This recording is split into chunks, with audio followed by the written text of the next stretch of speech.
My dear wife part 12. రచయిత పురం రామతులసి గారు. భానుమతి గారు లేచి రెడీ అయ్యి కిందకు వచ్చేసరికి వేదాంశ్ హాల్లో కూర్చొని మ్యాగజైన్ చదువుతూ కనిపించాడు. ఏమిట్రా ఇంత ఉదయాన్నే ఆఫీస్కు రెడీ అయ్యావు అని అడిగారు. ఏమీ లేదు నానమ్మ, ఈ రోజు నాకు ఎర్లీగా మెలకువ వచ్చింది. ఆఫీస్కు వెళ్లే వరకు మీతో టైం పాస్ చేయవచ్చు అని రెడీ అయి వచ్చి మీకోసం ఇక్కడ వెయిట్ చేస్తూ ఉన్నాను. ఇంకా మీరు రాకపోయేసరికి మ్యాగజైన్ చదువుతూ ఉన్నా అని చెప్పాడు వేదాంశ్. ఓ అవునా, సరే కానీ కాఫీ తాగావా అని అడిగారు భానుమతి గారు. లేదు నానమ్మ, కొద్దిగా హెడేక్ అనిపించి లక్ష్మమ్మని కాఫీ అడిగితే అల్లం టీ పెట్టి ఇచ్చింది అని చెప్పాడు వేదాంశ్. మరి ఇప్పుడు ఎలా ఉందిరా అని అడిగారు భానుమతి గారు. ఇప్పుడు కొంచెం బెటర్ గానే ఉన్నది నానమ్మ, లక్ష్మమ్మ ఇచ్చిన అల్లం టీ తాగాకనే కొద్దిగా రిలీఫ్ గా అనిపించింది అని చెప్పాడు వేదాంశ్. ఇంతలో అంకిత అక్కడకు వచ్చి లక్ష్మమ్మ కాఫీ అని అడిగింది. తెస్తున్నానమ్మా అని కిచెన్ లో నుండి అరిచింది లక్ష్మమ్మ.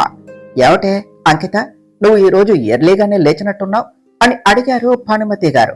అవును నానమ్మ, నిన్న లేటుగా లేచాను కదా, అందుకనే నైట్ అలారం పెట్టుకుని ఎర్లీగా లేచాను అని భానుమతి గారికి చెప్పే, ఏమిటన్నయ్య ఆఫీస్కు ఇంకా టైం అవ్వలేదు కదా, నువ్వేమిటి ఇంత ఎర్లీగా లేచి ఆఫీస్కు రెడీ అయి కూర్చున్నావు అని అడిగింది అంకిత.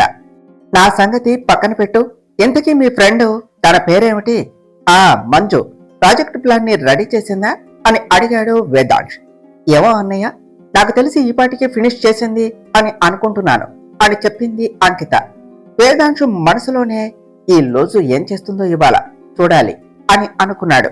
ఎంతలో లక్ష్మమ్మ భానుమతి గారికి అంకితకు కాఫీ తీసుకొచ్చి ఇచ్చింది. అంకిత ఆ కాఫీ తాగి లక్ష్మమ్మ నాకు టిఫిన్ పెట్టు అన్నది. సరే అమ్మా అని చెప్పి లక్ష్మమ్మ టిఫిన్ తీసుకొని వచ్చి డైనింగ్ టేబుల్ పై పెట్టింది. అన్నయ్య నానమ్మ టిఫిన్ చేద్దాం రండి అని పిలిచింది అంకిత. నాకు అప్పుడే తినాలి అని లేదు అంకిత, నువ్వు వాడు కలిసి తినేసేయండి, నేను తర్వాత తింటాను అని చెప్పారు భానుమతి గారు. వేదాంశ్ అంకితాలు టిఫిన్ కంప్లీట్ చేసి ఆఫీస్కు వెళ్ళటానికి రెడీ అయ్యారు. సరే నానమ్మ, టైం అయిపోతుంది, నేను ఆఫీస్కు వెళ్తాను, బాయ్ అన్నయ్య అని చెప్పి అక్కడి నుండి వెళ్లిపోయింది అంకిత. సరే నానమ్మ, నేను కూడా ఆఫీస్కు వెళ్తాను అని చెప్పి వేదాంశ్ కూడా ఆఫీస్కు బయలుదేరాడు. భానుమతి గారు వెళ్తూ ఉన్న వేదాంశ్ వైపు చూస్తూ, ఏమిటి ఈ రోజు వీడు ఏదో కొత్తగా కనిపిస్తున్నాడు అని అనుకున్నారు. ఇటు యశ్వంత్ లేచి రెడీ అయ్యి కిందకు వచ్చి అమ్మా కాఫీ అని శారదా గారిని అడిగాడు. తెస్తున్నా అని వంటింట్లో నుంచి అరిచి చెప్పారు శారదా గారు. యశ్వంత్ వచ్చి సోఫాలో కూర్చున్నాడు. శారదా గారు వచ్చి కాఫీ ఇచ్చారు. యశ్వంత్ ఆ కాఫీ తీసుకుని తాగుతూ గుడ్ మార్నింగ్ అమ్మా అన్నాడు. శారదా గారు కూడా గుడ్ మార్నింగ్ అని చెప్పి అక్కడికి వస్తూ ఉన్న అశోక్ వర్మను చూసి ఆయనకు కూడా కాఫీ తేవటానికి కిచెన్ లోనికి వెళ్లారు. అక్కడకు వచ్చిన అశోక్ వర్మ యశ్వంత్ అని పిలిచారు. యశ్వంత్ కి ఆ పిలుపులో ఏదో బాధ ప్రేమ కలిపి వినిపించడంతో అశోక్ వర్మ వైపు తల ఎత్తి చూశాడు. యశ్వంత్, నేను నీతో మాట్లాడాలి అన్నారు అశోక్ వర్మ. ఇప్పుడు మాట్లాడుతున్నారు కదా, మళ్ళీ పర్మిషన్ తీసుకుంటారెందుకు చెప్పండి అన్నాడు యశ్వంత్ మళ్ళీ తల కిందకు దించుకుంటూ. అది కాదు యశ్వంత్ అని ఏదో చెప్పబోతూ ఉండగా శారదా గారు అశోక్ వర్మకు కాఫీ తీసుకుని వచ్చి ఇచ్చారు. అశోక్ వర్మ శారదా గారిని చూసి సైలెంట్ అయిపోయారు. శారదా గారు మళ్ళీ కిచెన్ లోనికి వెళ్ళగానే అశోక్ వర్మ యశ్వంత్ను మళ్ళీ పిలిచారు. అబ్బా, విషయం ఏమిటో చెప్పండి అని విసుక్కుంటూ అన్నాడు యశ్వంత్. యశ్వంత్, నేను నీతో మాట్లాడాలి, కానీ అది ఇక్కడ కాదు, పద బయటకు వెళ్లి మాట్లాడుకుందాం అన్నారు అశోక్ వర్మ. యశ్వంత్ అశోక్ వర్మ వైపు కోపంగా చూసి, నాకు మీతో మాట్లాడటం ఇష్టం లేదు, అలాంటిది మీతో బయటకు వచ్చి మాట్లాడే తీరిక నాకు లేదు, నాకు ఆఫీసులో వర్క్ ఉన్నది, నేను వెళ్తున్నా అని చెప్పి అక్కడ నుండి బయటకు వెళ్లిపోయాడు. అశోక్ వర్మ యశ్వంత్ వెనకాలే బయటకు వచ్చి వెళ్తూ ఉన్న యశ్వంత్ ని ఆపుతూ, ఆగు యశ్వంత్, నేను నీతో మాట్లాడాలి అన్నారు, చెప్తున్నాను కదా నాకు మీతో మాట్లాడే టైం లేదు అని అని చెప్పి యశ్వంత్ అక్కడి నుంచి వెళ్లిపోతూ ఉంటే, నాకు తెలుసు యశ్వంత్, మీకు భువన గురించి తెలిసింది అని అన్నారు అశోక్ వర్మ. ఆ మాటకు వెళ్తూ ఉన్న యశ్వంత్ ఆగి వెనక్కు వచ్చి, నాకు నిజం తెలిసింది అని తెలిసి కూడా మీరు నాతో మాట్లాడే ధైర్యం ఎలా చేయగలుగుతున్నారు, మీకు కొద్దిగా కూడా సిగ్గుగా అనిపించడం లేదా అన్నాడు. యశ్వంత్ మాటలకు అశోక్ వర్మ బాధపడుతూ మౌనంగా అక్కడే నిలబడిపోయారు. ఏం ఇప్పటిదాకా మాట్లాడాలి మాట్లాడాలి అన్నారు కదా, ఇప్పుడేం మాట్లాడరే, ఏం మీరు చేసిన పనికి ఇప్పుడు సిగ్గుపడుతున్నారా? ఇంత చేసి కూడా ఇంకా నన్ను కన్విన్స్ చేయాలి అని చూస్తున్నారా అన్నాడు యశ్వంత్. అది కాదు యశ్వంత్, నేను చెప్పేది విను అన్నారు అశోక్ వర్మ. ప్లీజ్ నాకింకేమీ చెప్పకండి. ఇలాంటి వాడు తండ్రి అని చెప్పుకోవటానికి నాకు సిగ్గేస్తుంది. దయచేసి నా కంటికి కనిపించకుండా ఎటైనా పొండే, అది కూడా ఈ ఇంటిని విడిచిపెట్టో లేదా ఈ లోకాన్ని విడిచిపెట్టో అన్నాడు యశ్వంత్. దానితో అశోక్ వర్మ బాధతో అక్కడే కుప్పకూలిపోయారు. అప్పటి వరకు వాళ్ళు మాట్లాడుకునేదంతా వింటూ ఉన్న శారదా గారు అశోక్ వర్మ అలా బాధతో కింద పడిపోవటంతో వెంటనే అక్కడకు వచ్చే యశ్వంతును చెంపపై కొట్టి, తండ్రితో ఏం మాట్లాడుతున్నావో నీకు తెలుస్తుందా అని యశ్వంతును తిట్టి వెళ్లి అశోక్ వర్మను పైకి లేపారు. అమ్మా, నీకు నిజం తెలియక నువ్వు ఇలా మాట్లాడుతున్నావు, లేదంటే నువ్వు కూడా ఈయన్ని అని అంటూ ఉన్న యశ్వంతుని మళ్లీ కొడుతూ నాకు అంతా తెలుసు అన్నారు శారదా గారు.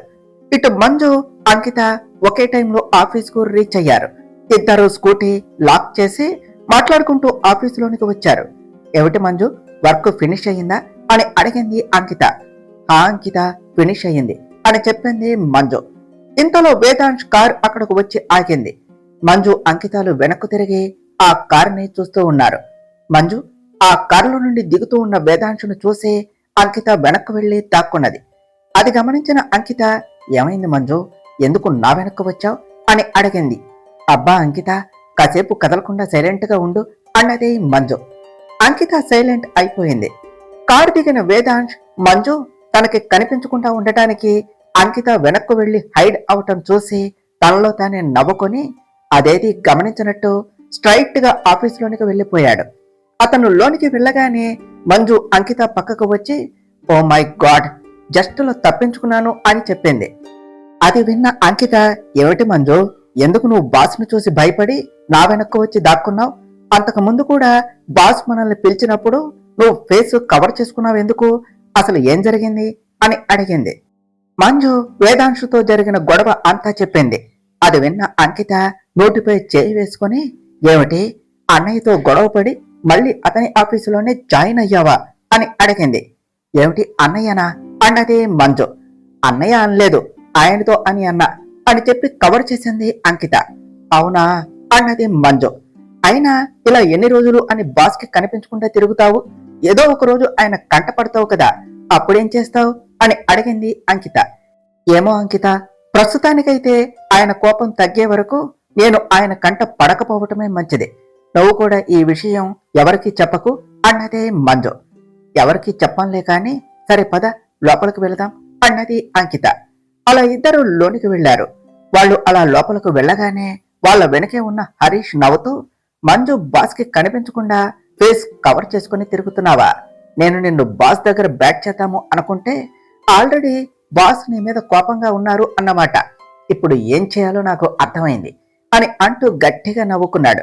నన్ను కొట్టినందుకు నేను నిన్ను కొట్టే దెబ్బ ఎలా ఉంటుందో చూడు మంజు అని అనుకుంటూ లోపలకు వెళ్ళాడు. అతడు లోపలకు వెళ్లేసరికి దివ్య, అంకిత, మంజులు హరీష్ కోసం వెయిట్ చేస్తూ ఉన్నారు. హరీష్ రాగానే మంజు ముందుకు వస్తూ, సార్, మీరు చెప్పిన ప్రాజెక్టు ప్లాన్ రెడీ చేశాను, ఇదిగోండి అని చెప్పి ఆ చార్ట్ ని హరీష్ కు ఇవ్వబోయింది. అది నీ దగ్గరే ఉంచు మంజు, కాసేపట్లో ప్రాజెక్టు ప్లాన్ ప్రజెంటేషన్ ఉండబోతుంది, అప్పుడు ఈ ప్లాన్ ఎక్స్ప్లెయిన్ చేయాలి. నేను ఇది అప్పుడు తీసుకుంటాను, మీరు కూడా ప్రజెంటేషన్ కు రెడీ అయి ఉండండి అని చెప్పి అక్కడి నుండి వెళ్లిపోయాడు హరీష్. మంజు వెళుతూ ఉన్న హరీష్ వైపు చూస్తూ, ఇంతకీ ప్రజెంటేషన్ ఎవరిస్తారు అని అడిగింది. ఏమో మిస్టర్ హరీష్ ఇస్తారు అనుకుంటా అని చెప్పింది దివ్య.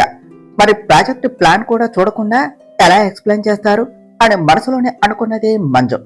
ఇంతలో దివ్య ఏదో చెప్తూ ఉంటే మంజు, అంకితాలు వింటూ ఉన్నారు.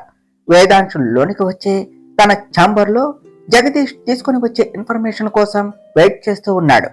ఎంతసేపటికి జగదీష్ లోనికి రాకపోవడంతో చిరాకు పడుతూ జగదీష్ కి కాల్ చేశాడు. తన కారులో ఆఫీస్కు వస్తూ ఉన్న జగదీష్ ఫోన్ రావటంతో కారు ఆపి ఫోన్ తీసి స్క్రీన్ పైన ఉన్న బాస్ అనే నేమ్ చూసి వెంటనే కాల్ లిఫ్ట్ చేసి, హలో సార్ అన్నాడు.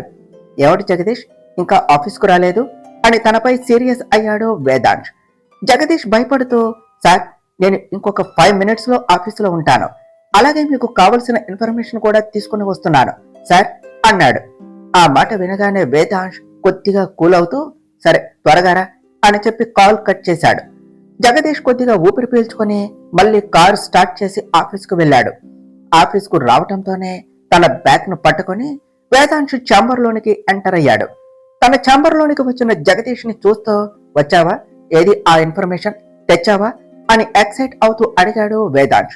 తెచ్చాను సార్ అని ఒక ఫైల్ తీసి వేదాంశు ముందు పెట్టాడు జగదీష్. వెంటనే ఆ ఫైల్ ని తీసి ఓపెన్ చేసి చూడగానే అందులో ఉన్న మంజు ఫోటోని చూసి షాక్ అవుతూ, ఏమిటి జగదీష్, ఇందులో మంజు ఫోటో ఉన్నది అని అడిగాడు వేదాంశ్. సార్, మీరు ఆ మిగిలిన ఇన్ఫర్మేషన్ కూడా చూడండి అని చెప్పాడు జగదీష్. వేదాంశ్ ఆ ఫైల్లో ఉన్న ఇన్ఫర్మేషన్ మొత్తం చూసి షాక్ అవుతూ, ఏమిటి జగదీష్ ఇది, ఈ ఇన్ఫర్మేషన్ అంతా కరెక్టేనా, కరెక్ట్ గానే ఎంక్వైరీ చేశావా అని అడిగాడు. ఎస్ సార్, ఈ ఇన్ఫర్మేషన్ అంతా 100% కరెక్ట్, అందులో ఏ అనుమానం లేదు, మీరు వెతుకుతున్న అమ్మాయి తనే సార్ అని చెప్పాడు జగదీష్. సరే, నువ్వు వెళ్ళు, నేను నిన్ను మళ్ళీ పిలుస్తాను అని చెప్పాడు వేదాంశ్. జగదీష్ అక్కడి నుండి వెళ్ళిపోయాడు. జగదీష్ వెళ్ళగానే, అంటే మంజునే నేను వెతికే అమ్మాయా, అంటే నేను ఎవరి కోసం ఎదురు చూస్తున్నానో తను నా కళ్ళ ముందే ఉన్నా నేను కనిపెట్టలేకపోయానా అని అనుకుంటూ ఫైల్లో ఉన్న మంజు ఫోటో వైపు చూస్తూ ఉండిపోయాడు. ఇంతలో అతనికి మంజు ఇచ్చిన పెండెంట్ గుర్తుకు వచ్చింది. ఆ పెండెంట్ ని తనకు ఇస్తూ మంజు చెప్పిన మాటలు గుర్తు చేసుకున్నాడు వేదాంశ్. ఈ పెండెంట్ తనకి వాళ్ళ అమ్మ ఫ్రెండ్ ఇచ్చింది అని చెప్పిన విషయం గుర్తుకు వచ్చి, ఆ పెండెంట్ ని అంతకు ముందు అతను ఎక్కడో చూశాను అన్న విషయం స్ట్రైక్ అవటంతో వెంటనే తన టేబుల్ కబోర్డ్ లో ఉన్న ఆల్బమ్ ను బయటకు తీసి చూశాడు. ఆ ఆల్బమ్ లో ఉన్న ఒక ఫోటోలో వాళ్ళ అమ్మ అదే పెండెంట్ ను వేసుకుని ఉండటం చూసి, అంటే ఈ పెండెంట్ మా అమ్మ ఇచ్చినదేనా అని అనుకుంటూ తను ఇన్ని రోజులు వెతికిన అమ్మాయి మంజునే కావటంతో వేదాంశ్ హ్యాపీగా ఫీల్ అవుతూ అప్పటి వరకు మంజుకి తనకి మధ్య జరిగిన విషయాలు అన్ని గుర్తు చేసుకుని నవ్వుకున్నాడు. అందుకేనా నువ్వు గుర్తొచ్చిన ప్రతిసారి నాలో ఏదో తెలియని ఫీలింగ్ కలిగేది, నువ్వు ఎవరో తెలియక నేను ఎక్కడెక్కడో వెతుకుతూ ఉంటే నువ్వు నేరుగా వచ్చి నా ఆఫీసులోనే వర్క్ చేస్తున్నావా అని నవ్వుకుంటూ, నువ్వు నాకు కనిపించకుండా ఇంకా ఆఫీసులో హైడ్ అవ్వవలసిన అవసరం లేదు, ఇది నీ ఆఫీస్ కూడా, నువ్వు నాకు కనిపించకుండా దాగుడుమూతలు ఆడవలసిన పని లేదు, ఇక ఈ ఆటకి చెక్ పెట్టి నిన్ను నా ప్రేమలో పడేసే పనిలో ఉంటా అని అనుకుంటూ జగదీష్ ని లోనికి పిలిచాడు. లోపలికి వచ్చిన జగదీష్, సార్ పిలిచారు అన్నాడు. ఎస్ జగదీష్, మనకి ఇన్ఫర్మేషన్ ఎవరో కావాలి అని తెలిసేలా చేశారు, అది ఎవరో, ఎందుకు మనకి ఈ ఇన్ఫర్మేషన్ ఇచ్చారో, దీనివల్ల వాళ్లకు వచ్చే ప్రాఫిట్ ఏమిటో ఫుల్ డీటెయిల్స్ నాకు సాయంత్రం లోపల తెలియాలి అని చెప్పాడు వేదాంశ్. సరే సార్ అని చెప్పి వెళుతూ మళ్ళీ వెనక్కు తిరిగి వచ్చి, సార్ ప్రజెంటేషన్ కి టైం అవుతుంది అని చెప్పాడు జగదీష్. సరే వస్తున్నా, ఇంతకీ ప్రజెంటేషన్ ఎవరిస్తున్నారు అని అడిగాడు వేదాంశ్. సార్, ఆ హరీష్ మంజు మేడంని మీ దగ్గర ఇరికించడం కోసం మేడంతోనే ప్రజెంటేషన్ ఇప్పించాలి అని చూస్తున్నాడు, ఈ విషయం ఇంకా మంజు మేడంకు తెలియదు అని చెప్పాడు జగదీష్. అది విన్న వేదాంశ్, ఓకే నువ్వు వెళ్ళు, నేను వస్తున్నా అన్నాడు. జగదీష్ బయటకు వచ్చేశాడు. ఈ హరీష్ నా మంజుని బాగా ఇబ్బంది పెడుతున్నాడు, వీడికి ఎలా బుద్ధి చెప్పాలో నాకు తెలుసు, ప్రస్తుతానికైతే వీడు చేసిన పనితోనైనా నా మంజుకి నా నుండి హైడ్ అవ్వవలసిన బాధ తగ్గుతుంది. మంజు, ఐఎమ్ కమింగ్ అని అనుకుంటూ కాన్ఫరెన్స్ హాల్ కు వచ్చాడు వేదాంశ్. అప్పటికే ఆఫీస్ స్టాఫ్ అంతా అక్కడ వెయిట్ చేస్తూ ఉన్నారు. వేదాంశ్ రావటం చూసి మంజు తన దగ్గర ఉన్న ఫైల్ తో తన ఫేస్ ని కవర్ చేసుకున్నది. అది చూసిన వేదాంశ్ నవ్వుకుంటూ అదేమీ గమనించినట్టు వెళ్లి తన సీట్ లో కూర్చున్నాడు. వెంటనే మీటింగ్ స్టార్ట్ చేయమని జగదీష్ కి చెప్పటంతో జగదీష్ వెళ్ళి, ఇప్పుడు మీరు మీ టీం నుండి ఒకరు వచ్చి మీరు తయారు చేసిన ప్రాజెక్ట్ ప్లాన్ ని ఎక్స్ప్లెయిన్ చేయండి అని ఆఫీస్ స్టాఫ్ కు చెప్పాడు. అలా ఆఫీసులో ఒక్కొక్క టీం నుండి ఒక్కొక్కరు వచ్చి వారు తయారు చేసిన ప్రాజెక్ట్ ప్లాన్ ని ఎక్స్ప్లెయిన్ చేసి వెళ్తూ ఉన్నారు. ఇప్పుడు హరీష్ టీం వంతు రావటంతో మంజు తయారు చేసిన ప్రాజెక్ట్ ప్లాన్ ని హరీష్ కి ఇచ్చి, వెళ్ళండి సార్, ఇప్పుడు ఇక మన టీం మాత్రమే మిగిలింది, వెళ్ళి ఎక్స్ప్లెయిన్ చేయండి అని చెప్పింది దివ్య. ఎక్స్ప్లెయిన్ చేయవలసింది నేను కాదు, మంజు అని చెప్పాడు హరీష్. దానితో మంజు షాక్ అవుతూ, నేను ఎక్స్ప్లెయిన్ చేయటం ఏమిటి సార్, మీరే కదా చేయవలసింది అన్నది. ప్రాజెక్ట్ ప్లాన్ రెడీ చేసింది నువ్వైనప్పుడు నువ్వే కదా ఎక్స్ప్లెయిన్ చేయాలి, ఆ మాత్రం తెలియదా, వెళ్ళి ఎక్స్ప్లెయిన్ చేయి అన్నాడు హరీష్. మంజుకి ఏం చేయాలో తెలియక అక్కడే నిలబడి, ఇప్పుడు వెళ్తే బాస్ కంటపడతాను, వెళ్ళకపోతే హరీష్ చేతిలో ఇరుక్కుంటాను, ముందు నొయ్యి వెనక గొయ్యిలా తయారైంది నా పరిస్థితి. ఇప్పుడు ఎలా అని అనుకుంటూ ఉండగా అంకిత మంజుని పిలుస్తూ, చూడు మంజు, ఈ రోజు కాకపోతే రేపైనా నువ్వు బాస్కు ఎదురుపడవలసి వస్తుంది. అదే ఇప్పుడు నువ్వు వెళ్ళి ప్లాన్ ఎక్స్ప్లెయిన్ చేస్తే బాస్కి ప్లాన్ నచ్చితే నీ మీద కొద్దిగా మంచి ఇంప్రెషన్ వస్తుంది. సో వెళ్ళి ఎక్స్ప్లెయిన్ చెయ్యి అని చెప్పింది. మంజు ఏదైతే అది అయింది అని అనుకుంటూ గట్టిగా ఊపిరి పీల్చుకుని వెళ్ళి తాను రెడీ చేసిన ప్లాన్ ఎక్స్ప్లెయిన్ చేసింది. మంజు ఎక్స్ప్లెయిన్ చేస్తున్నంతసేపు వేదాంశు మంజు వైపు కన్ను ఆర్పకుండా చూస్తూనే ఉండిపోయాడు. అది గమనించిన మంజు, ఇదేమిటి ఈయన నన్ను అలానే చూస్తున్నాడు అని కొద్దిగా భయపడినా మళ్ళీ ధైర్యం తెచ్చుకొని తన ఎక్స్ప్లెనేషన్ ని పూర్తి చేసింది. అప్పటి వరకు చెప్పిన వారి అందరి ప్లాన్స్ కన్నా మంజు రెడీ చేసిన ప్లాన్ కొద్దిగా డిఫరెంట్ గా, ఆ ప్రాజెక్టుకు తగినట్టుగా ఉండటంతో అందరూ మంజు ఇచ్చిన ప్రజెంటేషన్ కి క్లాప్స్ కొట్టారు. వేదాంశ్ మంజు వైపు గర్వంగా చూశాడు. మంజు హ్యాపీగా ఫీల్ అవుతూ వేదాంశ్ వైపు చూసింది. అతను తన వైపే చూడటంతో మంజు భయపడుతూ, అమ్మో, ఇన్ని రోజులు ఏదోలా మేనేజ్ చేశాను, ఇప్పుడు ఈయన నన్ను చూసేశాడు, ఇప్పుడు ఎలా రియాక్ట్ అవుతాడో ఏమిటో అని అనుకుంటూ వెళ్ళి తన టీంతో కలిసి కూర్చున్నది. హరీష్ మంజు టెన్షన్ పడటం చూసి నవ్వుకుంటూ, మంజు, నిన్ను బాస్ చూసేశాడు, ఇప్పుడు నీకు బాస్ చేతిలో ఉంటుంది అని అనుకుంటూ మంజు వైపు చూసి నవ్వుకున్నాడు. కాసేపటి తర్వాత జగదీష్ మాట్లాడుతూ, అందరి ప్రాజెక్టు ప్లాన్స్ చూశాం కదా, మీ అందరికీ తెలిసిందే, అందరికన్నా హరీష్ టీం తయారు చేసిన ప్రాజెక్టు ప్లాన్ బాగుంది అని, సో దాన్నే మనం ఈ ప్రాజెక్టుకు అప్లై చేస్తున్నాం అని అనౌన్స్ చేశాడు. దానితో హరీష్ టీం హ్యాపీగా ఫీల్ అవుతూ ఒకరికి ఒకరు కంగ్రాట్స్ చెప్పుకున్నారు. అందరూ వచ్చి మంజుని విష్ చేశారు. కానీ మిగిలిన టీమ్స్ జలస్ ఫీల్ అయినా చేసేదేమీ లేక క్లాప్స్ కొట్టి ఊరుకున్నారు. వెంటనే వేదాంశు పైకి లేచి, okay, the meeting is over, miss Manju come to my chamber అని చెప్పి అక్కడి నుండి వెళ్లిపోయాడు. వేదాంశు పిలిచేసరికి మంజు షాక్ అయింది. అయిపోయింది, ఈ రోజుతో నా జాబ్ పోయినట్టే అని అనుకుంటూ భయపడింది. నువ్వేమీ భయపడకు మంజు, నీ ప్రాజెక్టు ప్లాన్ అందరికీ నచ్చింది, నాకు తెలిసి బాస్ కు కూడా నచ్చే ఉంటుంది, కాబట్టి బాస్ నిన్ను జాబ్ లో నుంచి తీయర్లే అని ధైర్యం చెప్పింది అంకిత. అంకిత మాటలకు మంజు కొంచెం ధైర్యం తెచ్చుకుని వేదాంశు ఛాంబర్ కు వెళ్ళింది. మంజు బాస్ ఛాంబర్ కు వెళ్లడం చూసిన హరీష్ నవ్వుకుంటూ, వసై మంజు, ఈ రోజు బాస్ చేతిలో నీ పని అయిపోయింది అని మనసులో అనుకుంటూ నవ్వుకున్నాడు. అంకిత మంజుకు ధైర్యం చెప్పిందే కానీ తన అన్నయ్య ఎలా రియాక్ట్ అవుతాడో అని కొద్దిగా తను కూడా టెన్షన్ పడుతూ ఉన్నది. మీటింగ్ అవగానే తన ఛాంబర్ కు వచ్చిన వేదాంశ్ వెంటనే చైర్లో కూర్చొని మంజు రాక కోసం డోర్ వైపు ఎక్సైట్ అవుతూ చూస్తూ ఉన్నాడు. ఇంతలో మంజు భయపడుతూనే అక్కడికి వచ్చి డోర్ బయట నుండి, మే ఐ కమెంట్ సార్ అని పర్మిషన్ అడిగింది. వేదాంశు మంజు వైపు కోపంగా చూస్తున్నట్టు నటించి కామ్ అన్నాడు. ఈయన చాలా కోపంగా ఉన్నాడు, ఇప్పుడు ఏం చేస్తాడో ఏమిటో అని భయపడుతూ లోనికి వెళ్ళింది మంజు. లోపలికి వచ్చిన మంజు వైపు కోపంగా చూస్తున్నట్టే నటించి, చెప్పండి మిస్ మంజు, మీరు నాకు ఏమైనా ఎక్స్ప్లెనేషన్ ఇవ్వాలి అని అనుకుంటున్నారా అని స్ట్రైట్ గా పాయింట్ కు వస్తూ అడిగాడు వేదాంశ్. మంజుకి ఒక్కసారిగా ఏం చెప్పాలో అర్థం కాక, సార్ అది అది సారీ సార్ అని చెప్పింది. మీరు దేనికి సారీ చెప్తున్నారో నేను తెలుసుకోవచ్చా? నాతో గొడవ పడినందుక, లేక నా కారుకి డాష్ ఇచ్చినందుక, లేదా నా ఆఫీసులోనే ఉంటూ నాకు కనిపించకుండా తిరుగుతూ నాతో ఆటలు ఆడినందుక అని అడిగాడు వేదాంశ్. అయ్యో, అలాంటిదేమీ లేదు సార్ అన్నది మంజు. మరి నీ ఉద్దేశం ఏమిటే?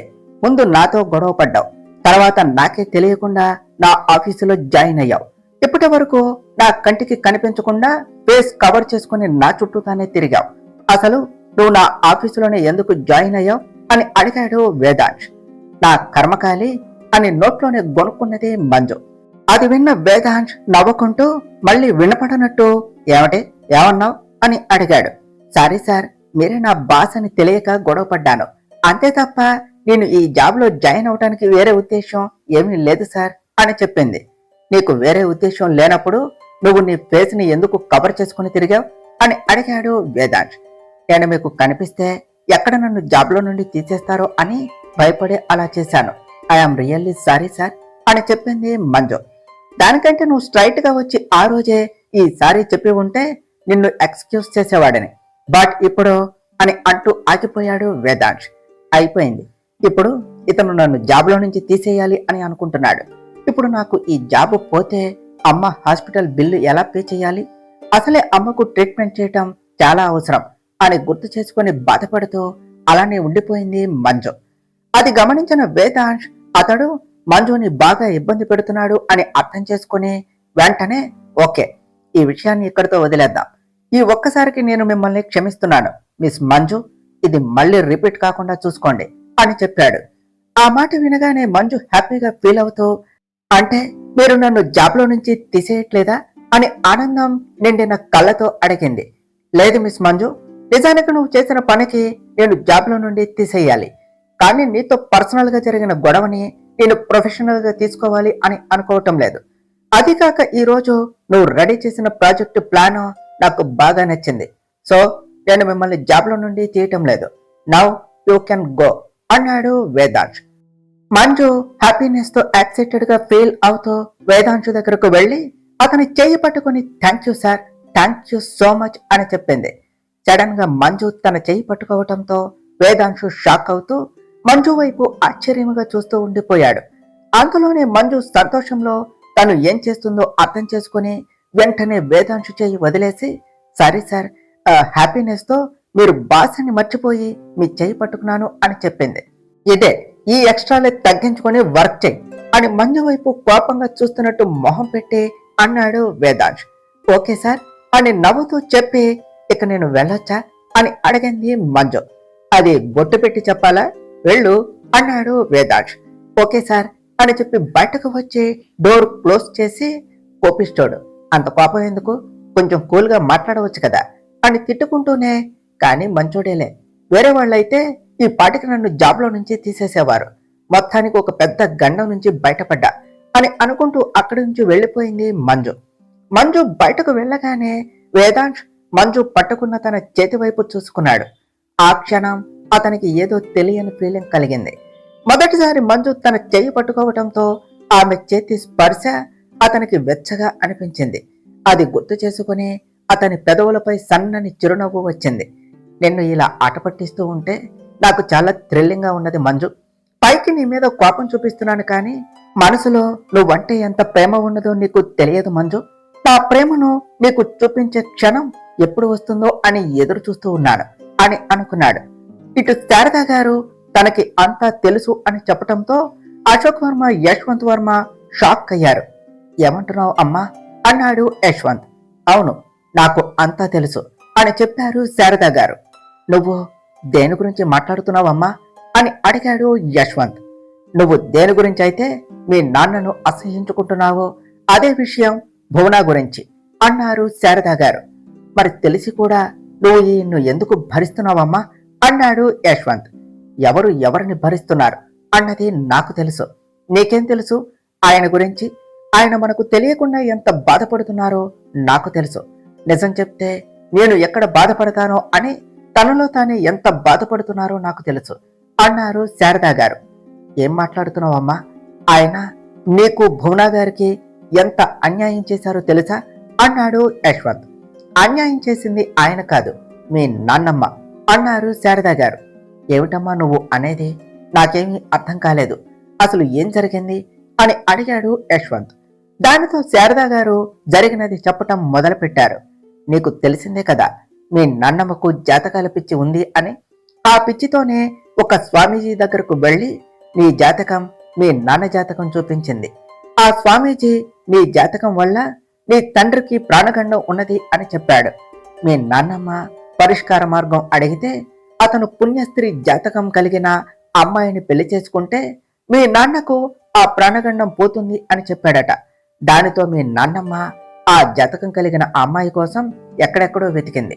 చివరికి ఎవరి ద్వారానో భువనాది అదే జాతకం అని తెలుసుకొని మీ నాన్నకు ఆల్రెడీ పెళ్లి అయింది అన్న విషయం దాచి వాళ్ళ అమ్మతో మాట్లాడి భువనాన్ని పెళ్లికి ఒప్పించింది. విషయం పెళ్లిపీటల వరకు వచ్చేదాకా మీ నాన్నకు కూడా తెలియదు భువనాతో వాళ్ళ అమ్మ తనకి పెళ్లి చేయాలి అని అనుకుంటుంది అని.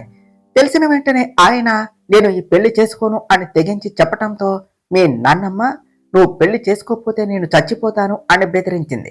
దానితో చేసేదేమీ లేక ఆయనకు ఇష్టం లేకపోయినా బలవంతంగా భువనాన్ని పెళ్లి చేసుకున్నారు. తర్వాత భువన తన మంచితనంతో తన ప్రవర్తనతో మీ నాన్న ప్రేమను గెలుచుకున్నది. దానికి సాక్ష్యంగా వాళ్లకు ఒక పాప కూడా పుట్టింది. కానీ ఇంతలోనే భువనకు నిజం తెలిసిపోయింది. మీ నాన్న తనని మోసం చేశాడు అని నమ్మి ఎక్కడికో వెళ్లిపోయింది. మీ నాన్న భువన కోసం ఆమె బిడ్డ కోసం ఎక్కడెక్కడో వెతికారు. కానీ ఒకరోజు వాళ్ళు యాక్సిడెంట్ లో చనిపోయారు అని తెలిసింది. దానితో మీ నాన్న కుమిలిపోయారు. ఆ విషయం నాతో చెప్పలేక తనలో దాచుకోలేక ఎంతో మదనపడ్డారు. ఆ రోజు నుండి ఆయన ప్రశాంతంగా నిద్రపోయిందే లేదు. అలాంటి మనిషిని పట్టుకుని నువ్వు ఎన్ని మాటలు అన్నావురా, నా భర్త ఎంత గొప్పవాడో నాకే తెలుసు అన్నారు శారదా గారు. శారదా గారు చెప్పినదంతా విని అశోక్ వర్మ షాక్ అవుతూ, ఈ విషయాలన్నీ నీకు ఎలా తెలుసు శారదా అని అడిగాను. అత్తయ్య గారు చనిపోయే ముందు జరిగినది అంతా నాకు చెప్పారండి. ఆవిడ భువనకు చేసిన అన్యాయానికి కుమిలిపోయి మంచాన్ని పట్టారు. అలా ఆవిడ చనిపోతూ నిజాలు అన్నీ నాకు చెప్పారు అన్నారు శారదా గారు. మరి నీకు నిజం తెలిసినప్పుడే నాకెందుకు చెప్పలేదు శారదా అని అడిగారు అశోక్ వర్మ. చెప్పాలి అని అనుకున్నానండి, కానీ నాకు నిజం తెలుసు అని తెలిస్తే మీరు నాకు ఎదురుపడటానికి కూడా ఎక్కడ ఇబ్బంది పడి నాకు దూరంగా ఉంటారో అని చెప్పలేదు అన్నారు శారదా గారు. ఎంతలో యశ్వంత్ ఫోన్ కి అతని పిఏ రాఘవ్ కాల్ చేశాడు. యశ్వంత్ పక్కకు వెళ్లి ఆ కాల్ లిఫ్ట్ చేశాడు. యశ్వంత్ కాల్ లిఫ్ట్ చేయగానే, సార్ మీరు అడిగిన ఇన్ఫర్మేషన్ తెలుసుకున్నారు. మీరు అనుకున్నట్టు వాళ్ళని చంపాలి అని అనుకున్నది మీ నాన్నగారు కాదు, మరెవరో ఉన్నారు. వాళ్ళు ఎవరో ఇంకా డీటెయిల్స్ తెలియలేదు సార్ అని చెప్పాడు రాఘవ్. యశ్వంత్ కాల్ కట్ చేసి, అంటే నేను అనుకున్నది నిజం కాదా? నేనే అపార్థం చేసుకుని ఇన్నాళ్ళు నాన్నని బాధ పెట్టానా అనుకుంటూ అశోక్ వర్మ దగ్గరకు వచ్చి అశోక్ వర్మను గట్టిగా పట్టుకుని, నన్ను క్షమించండి నాన్న, ఇన్ని రోజులు మిమ్మల్ని అపార్థం చేసుకుని మీ గురించి తప్పుగా అనుకున్నాను. అదీకాక ఇవాళ మిమ్మల్ని అనరాని మాటలు అన్నాను. ఏ కొడుకు ఏ తండ్రిని కూడా అనుకోడని మాటలు అన్నీ నేను మిమ్మల్ని అన్నాను. ఐఆమ్ సారీ నాన్న, నన్ను క్షమించండి అంటూ అశోక్ వర్మని గట్టిగా పట్టుకుని ఏడ్చేశాడు యశ్వంత్. అశోక్ వర్మ కూడా యశ్వంత్ను గట్టిగా పట్టుకుని, ఏమీ పర్వాలేదు నాన్న, నువ్వు నేను ఎక్కడ తప్పు చేశానో అన్న బాధతో అలా మాట్లాడావు అని నాకు తెలుసు. లేకపోతే నీకు నేనంటే ఎంత ఇష్టమో నాకు తెలియదా? చిన్నప్పటి నుంచి నా భుజాల మీద ఆడిన వాడివి. నిన్ను నేను ఆ మాత్రం అర్థం చేసుకోలేనా అన్నారు. అపోహలన్నీ తొలగిపోయి తండ్రి కొడుకులు మళ్లీ కలవటంతో శారదా గారు సంతోషపడుతూ వాళ్ళని చూస్తూ ఉండిపోయారు. అశోక్ వర్మకు ఏదో అనుమానం వచ్చి, అవును యశ్వంత్, ఇంతకీ నీకు భువన గురించి ఎలా తెలుసు అని అడిగాడు. యశ్వంత్ జరిగినది చెప్పటం మొదలుపెట్టాడు. ఇటు వేదాంశు ఛాంబర్లోనికి వెళ్లిన మంజు ఎంతసేపటికి బయటకు రాకపోవటంతో అంకిత కంగారు పడుతూ మంజు కోసం వెయిట్ చేస్తూ ఉన్నది. ఇదేమిటి మంజు, అన్నయ్య ఛాంబర్లోనికి వెళ్లి ఇంతసేపు అయినా ఇంకా రాలేదు? ఒకవేళ అన్నయ్య మంజుకి క్లాస్ తీసుకుంటున్నాడా, లేదా జాబ్లో నుండి తీసేశాడా? లేదు లేదు అని అనుకుంటూ ఉండగానే మంజు అక్కడకు వచ్చి ఆనందంతో అంకితను పట్టుకుని గిరగిరా తిప్పేసింది. అబ్బా మంజు, ముందు వదులు, కళ్ళు తిరుగుతున్నాయి అన్నది అంకిత. మంజు అంకితను వదిలేసి తనని గట్టిగా హక్ చేసుకున్నది. మంజు అలా సంతోషంగా ఉండటంతో అంకిత కొద్దిగా రిలాక్స్ గా ఫీల్ అయ్యి, ఇంతకీ ఏమైంది మంజు, అన్నయ్య అదే ఆయన ఏమన్నాడు అని అడిగింది అంకిత. మంజు ఛాంబర్లో జరిగినది అంతా చెప్పింది. అది విన్న అంకిత కూడా సంతోషపడుతూ, పోనీలే మంజు, నువ్వు ఈ రోజు నుంచి టెన్షన్ ఫ్రీగా వర్క్ చేసుకోవచ్చు అన్నది. అవును అంకిత, నీకు తెలుసా ఇప్పుడు నేను ఎంత రిలాక్స్ గా ఫీల్ అవుతున్నానో? ఇన్ని రోజులు బాస్ కి ఫేస్ కనిపించకుండా కవర్ చేసుకుని తిరిగేదాన్ని, ఇప్పుడు ఆ అవసరమే లేదు అంటూ సంతోషపడింది మంజు. చూసావా మంజు, మన బాస్ ఎంత మంచివాడు, నువ్వే అనవసరంగా ఏవేవో భయాలు పెట్టుకునే ఇన్ని రోజులు టెన్షన్ పడ్డావు అన్నది అంకిత. అవును నిజమే, ఇన్ని రోజులు నేను పడ్డ టెన్షన్ చిటికలో మాయమైపోయింది. మన బాస్ మంచివాడే, కాకపోతే కొద్దిగా కోపిష్టి. ఎప్పుడు చూసినా కోపంగా ఫేస్ పెట్టి మాట్లాడతాడు. కొద్దిగా నవ్వచ్చు కదా, ముత్యాలు రాలిపోతాయో అవి మనం ఎక్కడ తీసుకుంటామో అన్నట్టు ఆ మొహం ఏమిటో నాకు అర్థం కాదు అని అంటూ పక్కకు చూసింది మంజు.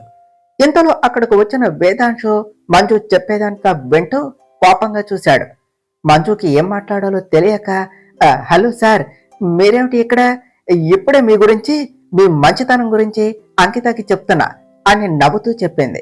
వేదాంశు చేతులు కట్టుకుని మంజు చెప్పేదంతా వింటూ కోపంగా తన వైపు చూశాడు. దానితో మంజు అంకిత దగ్గరకు జరిగి, బాస్ ఎప్పుడొచ్చారు అని అడిగింది.